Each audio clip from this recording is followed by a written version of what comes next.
Força e honra, guerreiro! Iniciando os estudos do Estatuto do Desarmamento, a Lei 10.826 de 2003. Se você ainda não se inscreveu no canal, inscreva-se já, ative as notificações, deixe seu like se gostar e compartilhe com todos que você sabe que precisam estudar esta lei.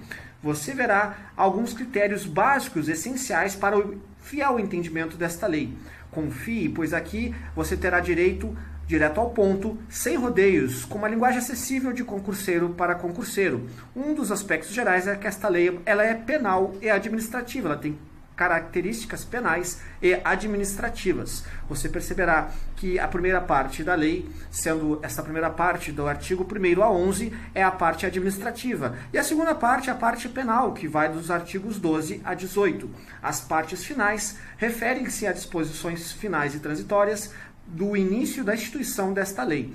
Você perceberá que é necessário que você entenda quem são os responsáveis. Ministério da Justiça, que institui o SINARME, que autoriza, calma que eu já explico o que. Polícia Federal, que expede, e o Comando do Exército apenas para os casos especiais, que era polícias militares e bombeiros militares. É preciso que você entenda que posse também é diferente de porte. O posse apenas dentro da residência, nas suas dependências ou nos casos especiais do trabalho, e o porte nos demais casos. Agora, ao adentrarmos na lei, você vai entender cada uma dessas situações. É preciso apenas que você reflita o que institui ao SINARME, o que institui a Polícia Federal, o que institui ao Comando do Exército e cada uma das suas finalidades. Já no início da lei, nós temos a sua disposição inicial, que dispõe sobre o registro, posse e comercialização de armas de fogo e munição pelo Sistema Nacional de Armas, o SINARME, e define crimes e dá outras providências.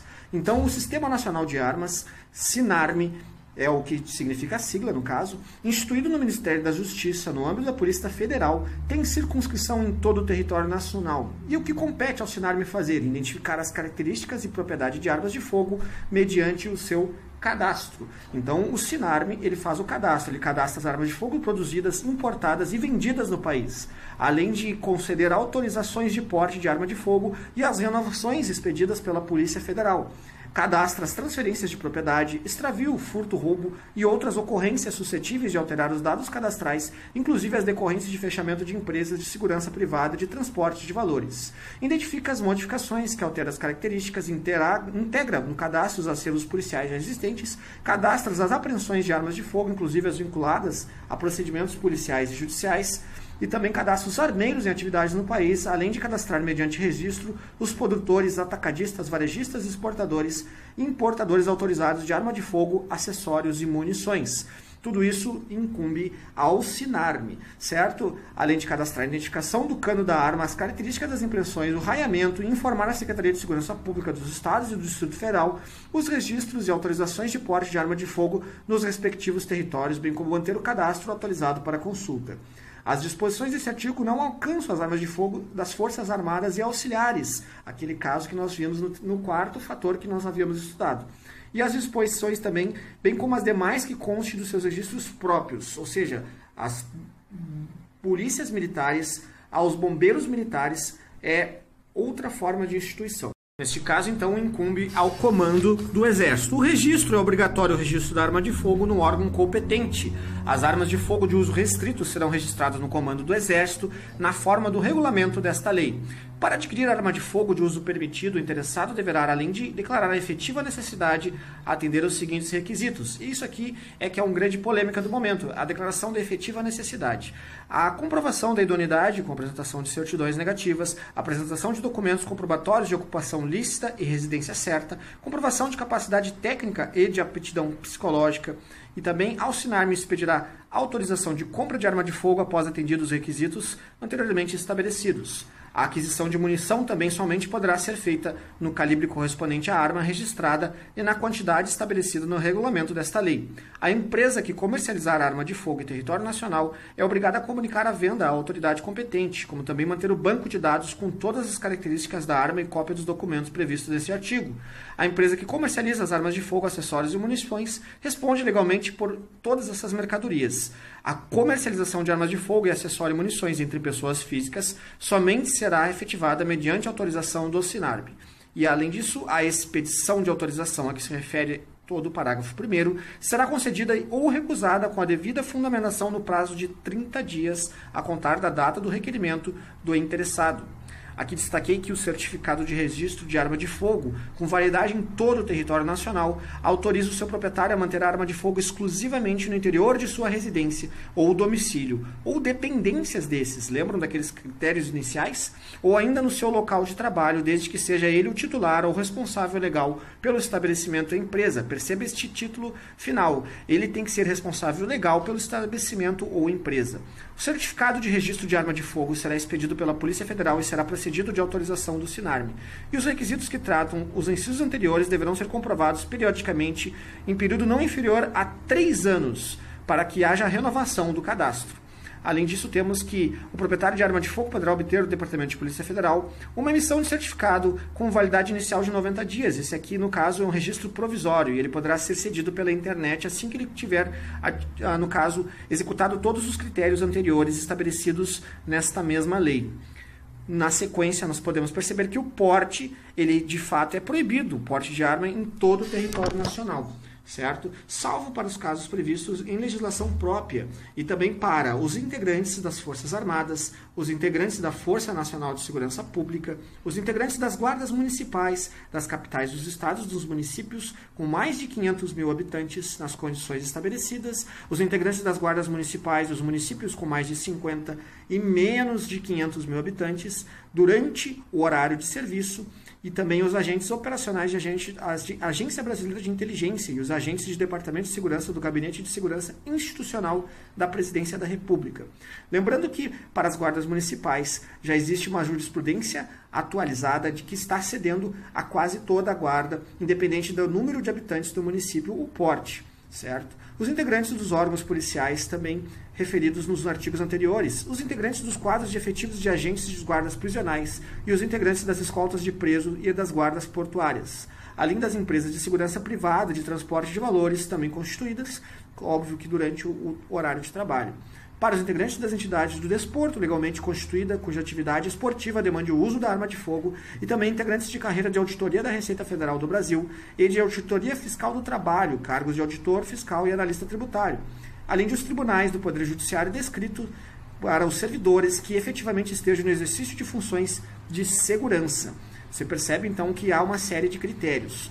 Em seguida, nós temos outros fatos importantes referentes à autorização para o porte de arma de fogo aos integrantes de instituições descritas nos incisos anteriores, certo? Essa autorização para o porte em especial das guardas municipais está condicionada à formação funcional de seus integrantes em estabelecimento de ensino de atividade policial e à existência de mecanismos de fiscalização e de controle interno nas condições estabelecidas no regulamento desta lei, observada a supervisão do Ministério da Justiça. Os integrantes das Forças Armadas, das Polícias Federais e Estaduais do Distrito Federal, bem como os militares do Estado do Distrito Federal, ao exercerem o direito descrito no artigo 4º, ficam dispensados dos cumprimentos dos demais fatos. E aos residentes em áreas rurais, maiores de 25 anos, que comprovem o emprego da arma de fogo para prover sua subsistência, perceba esta palavra, também terão condições especiais para aquisição. O caçador, para sua subsistência, que der outro uso à arma de fogo, independente de outras tipificações penais, responderá conforme o caso por porte ilegal ou por disparo de arma de fogo de uso permitido. Aos integrantes das guardas municipais dos municípios que integram regiões metropolitanas também será autorizado o porte de arma de fogo quando em serviço, certo? Então, lembrando que as guardas municipais estão sempre em pauta na discussão de se tem direito ou não ao porte, fora do horário de trabalho também. As armas de fogo utilizadas pelos empregados das empresas de segurança privada de transporte de valores constituídos na forma da lei serão de propriedade e responsabilidade e guarda das respectivas empresas, somente podendo ser utilizadas quando em serviço. O proprietário ou diretor responsável da empresa de segurança privada de transporte de valores responderá pelo crime previsto no artigo 13 se deixar de registrar a ocorrência policial e de comunicar. Perceba esta conjunção e. Ele precisa registrar a ocorrência e de comunicar à Polícia Federal por perda, furto ou roubo, no caso. Em seguida, nós podemos perceber outras condições essenciais. que diz que compete ao Ministério da Justiça a autorização do porte de arma para os responsáveis pela segurança dos cidadãos estrangeiros em visita ou sediados no Brasil, e ao Comando do Exército, nos termos do regulamento desta lei, o registro e a concessão do porte de trânsito de arma de fogo para colecionadores, atiradores e caçadores, e de representantes estrangeiros em competições oficiais de tiro realizadas no território nacional. Então, mais uma competência do Ministério da Justiça, que é a autorização. Então, não compete ao ministro, e sim ao Ministério. Isso é questão de prova. A autorização para porte de arma de fogo de uso permitido em todo o território nacional é de competência da Polícia Federal, a autorização, e somente será concedida após a autorização do SINARM. Então, o primeiro processo vai para o SINARM, em seguida a Polícia Federal, que expede. Lembram dos critérios iniciais? Estavam lá no início da aula. Então, dependerá do requerente demonstrar sua efetiva necessidade, exercício de atividade profissional de risco ou ameaça à sua integridade física, além de atender às exigências já vistas e apresentar documentação de propriedade da arma de fogo. A autorização do porte de arma de fogo prevista neste artigo perderá automaticamente sua eficácia caso o portador dela seja detido ou abordado em estado de embriaguez ou sob efeito de substâncias químicas ou alucinógenas. Perceba que é bem rigorosa os critérios da lei. São isentas de pagamento das taxas, são várias taxas previstas anteriormente. Neste artigo, as pessoas e instituições referidas nos artigos anteriores, polícias militares, guardas municipais e bombeiros militares, eles não precisam efetuar pagamentos de taxas para a expedição desses documentos e até mesmo para registro ou posse, certo? Temos aqui que o Ministério da Justiça disciplinará a forma e as condições de credenciamento de profissionais pela Polícia Federal para a comprovação de aptidão psicológica e da capacidade técnica para manuseio da arma de fogo, certo? Isso é fundamental, que é porque traz mais uma competência do Ministério da Justiça, disciplinando sempre a forma e as condições do credenciamento dos profissionais. Agora, nós estamos encerrando a primeira parte administrativa e nós vamos entrar nos crimes e as penas. É importante que você leve para essa segunda parte, a parte penal. Fique atento aos verbos núcleo do tipo. Você perceberá que cada crime tipificado nesta lei, ela traz verbos como fazer, deixar, omitir, ou levar, portar. Perceba os verbos. Também é importante ficar atento ao sujeito ativo. O que é sujeito ativo? É aquele que pratica o ato. O sujeito passivo é aquele que sofre, entende? As consequências de um ato praticado.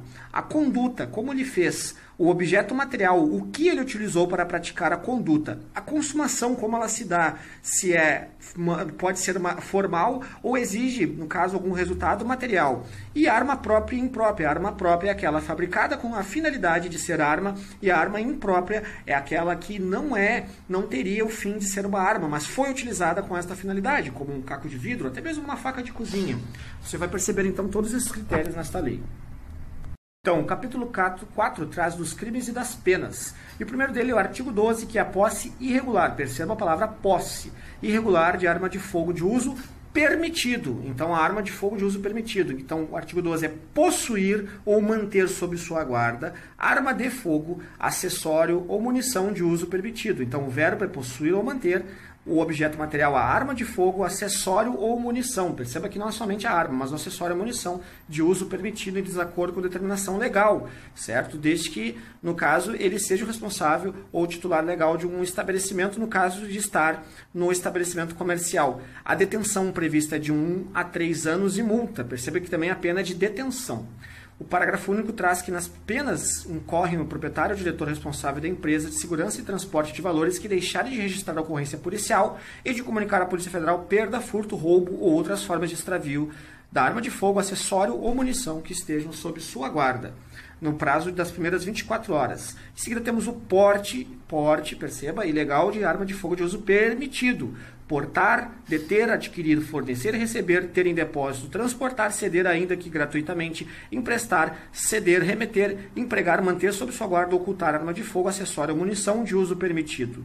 Certo? A pena de reclusão. Então é uma pena pior do que a primeira e de 2 a 4 anos. Em seguida temos o disparo de arma de fogo no artigo 15, que é disparar arma de fogo ou acionar munição em lugar habitado. Então, se o lugar for ermo, ela é uma questão atípica, ou seja, não está tipificada em lei. Em suas adjacências próximas, em via pública ou em direção a ela, desde que esta conduta não tenha como finalidade a prática de outro crime. e nós temos a reclusão de 2 a 4 anos e multa, além do posse ou porte ilegal de arma de fogo de uso restrito, que o artigo 16 traz como possuir, deter, portar, adquirir, fornecer, receber, ter em depósito, transportar, ceder, ainda que gratuitamente, emprestar, remeter, empregar, manter sob sua guarda ou ocultar arma de fogo, acessório ou munição. Perceba que é arma de fogo, acessório ou munição. E a reclusão é de 3 a 6 anos e multa. Então, você percebe que cada uma das tipificações é diferente. O parágrafo único nos traz que as mesmas penas incorrem quem suprimir, alterar marca, numeração ou qualquer sinal de identificação da arma de fogo ou artefato, modificar as características da arma de fogo de forma a torná-la equivalente à arma de fogo de uso proibido ou restrito, ou para fins de dificultar ou de qualquer modo induzir a erro a autoridade policial, perito ou juiz. Possuir, detiver, fabricar ou empregar artefato explosivo ou incendiário sem autorização ou em desacordo com determinação legal ou regulamentar. Portar, possuir, adquirir, transportar ou fornecer arma de fogo com numeração, marca ou qualquer outro sinal de identificação raspado, suprimido ou adulterado, além de vender, entregar ou fornecer, ainda que gratuitamente, arma de fogo, acessório e munição ou explosivo a criança, a adolescente, e também produzir, carregar ou, no caso, trazer consigo. Comércio ilegal de arma de fogo, artigo 17. Adquirir, alugar, receber, transportar, conduzir, ocultar, ter em depósito, desmontar, montar, remontar, adulterar, vender e expor à venda ou de qualquer forma utilizar em proveito próprio ou alheio, no exercício de atividade comercial ou industrial, arma de fogo, acessório ou munição, sem autorização. Percebeu os verbos? É os verbos que são importantes e é eles que são cobrados na sua prova. E traz a reclusão de 4 a 8 anos e também multa como pena. E também temos aqui que equipara essa atividade comercial e industrial para a pena de efeito deste artigo qualquer forma de prestação de serviço, fabricação ou comércio irregular. Também temos em seguida como tráfico internacional de arma de fogo, que é importar, exportar e favorecer, a reclusão de 4 a 8 anos de multa, e também outros crimes previstos. Perceba que nos crimes previstos a pena é aumentada sempre da metade. Então, você não precisa decorar, porque todos os crimes são aumentados da metade quando forem praticados por integrante dos órgãos das empresas que são referidas nos artigos anteriores. Então, se você estiver incluído em um desses artigos, 6º, 7º, 8º, você tem sempre um aumento de pena pela metade.